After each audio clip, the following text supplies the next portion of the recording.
What if I say that Greece is quietly building its own version of Israel's Iron Dome, and this could change the balance of power in the Eastern Mediterranean? Because right now, Athens is in deep negotiation with Israel to buy the powerful new anti-aircraft and artillery systems worth nearly $750 million. Greece has been rebuilding its military ever since the economic crisis ended, and now it plans to spend 28 million euros by 2036 to fully modernize the force. The biggest part of that update is something called the Achilles Shield. Think of it as a multi-layer air defense dome designed to stop the drones, rockets, missiles, and the threat coming from the sky. To build this, Greece wants to buy 36 PULS rocket artillery system and advanced anti-aircraft system from Israel. These PULS launchers are no joke. They are fire-precise rockets at the long range and can hit the high-value targets instantly.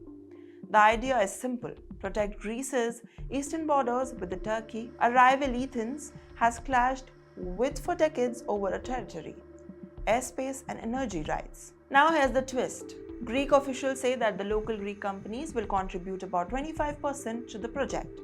This means Greece is not just buying weapons, it is also building a long-term defense partnership and possibly preparing for a future where the drone warfare becomes the new normal. And we all know that Turkey has heavily invested in the drones and missiles tech.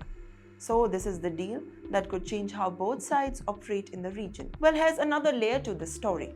Greece and Israel have quietly grown very close in the recent years. They run joint military exercises, they share intelligence, and they even operate the air training centers together in the southern Greece. So this deal is not just random, it fits into a bigger regional alliance that is forming right under everyone's nose. But now there's no more questions. Israel's defense minister has not commented that the silence is unusual.